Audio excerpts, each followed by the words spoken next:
it's funny if people do a study on Ephesians 1 is a great chapter, but you see it over is this happened before time began. We were chosen in him before the world began. Right. The Lamb was slain before the foundation of the world. The Father loved the Son before the foundation of the world. So you have all these things. So Ephesians 1:11, again, in him also we have obtained an inheritance. This is in Jesus. In Jesus we have also obtained an inheritance, being predestined according to the purpose of him who works all things according to the counsel of his will.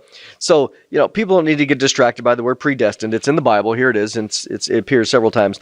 But the main thing here is according to the purpose of him who works all things according to the counsel of his will. So you have several words here. Does God have a purpose? Does he work all things? Is it according to the counsel, his own wisdom, of his will, of his desire? Yes. So from the beginning, before the foundation of the world, God's like, I got a plan. Right. And I'm going to put it in practice and put it in place here. But it included, as you said, these interlopers, at least Satan himself, who shows up.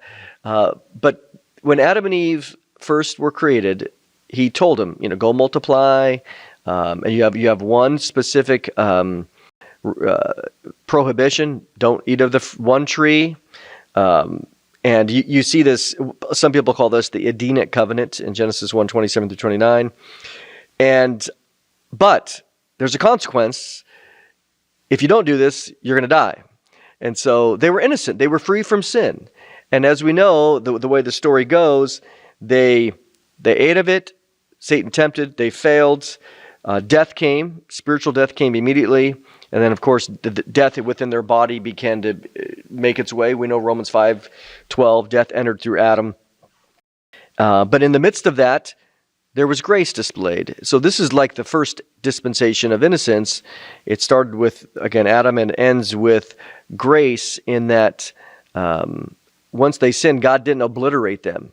No, in Immediately. fact, that first iteration, innocence in the garden, terminated with sin. And along came another period of time that has a different name. It has a different name, yes. Man was instructed by God to go out, be fruitful, multiply, obey me and those who follow me and acknowledge me. And you are charged now with this responsibility, which brings another dispensation. And it's commonly called the dispensation of conscience. Yes. In other words, God moved the burden over to the conscience of mankind and said, it's up to you now to do what I want you to do. Yep. And now, was man successful? Well, that's the thing is, what you see in all of these, again, this consistency. Romans 2 is very clear about Gentiles operating according to their conscience. And so the conscience is an amazing thing. That's a whole philosophical discussion, but mankind has a conscience which God gave them, and there was no law at this time, right? And we see this in the book of Romans, that transgression cannot be applied or to a person's account if there's no law. But sin still reigned. That's the whole goal of Romans 5. But as we move into the dispensation of conscience or self-determination, we see again the chief person is Adam. His responsibility was to submit to the Genesis 3 components. He was going to live by the sweat of his brow. The woman was going to have trouble in birth. And they were to, again, multiply.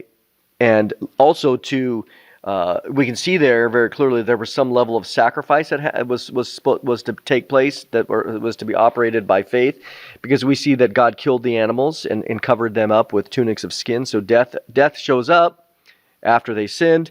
And then you see a specific test. Again, living up and offering sacrifices. Well, what do we see? What was the failure?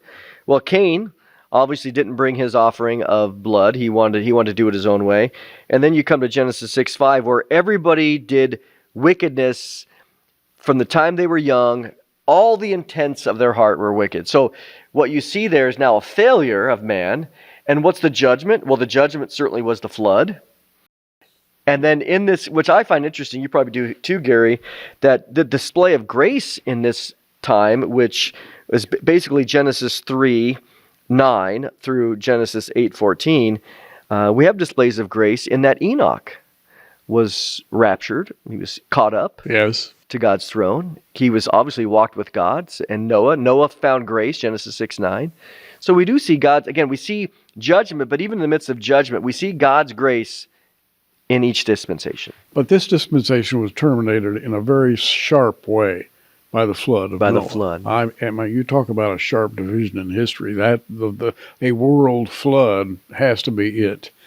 And then after the flood, mankind descended to earth, and he was given a position of responsibility by God. And man, I think, was charged with a responsibility that we can look back and say that was almost too much for him.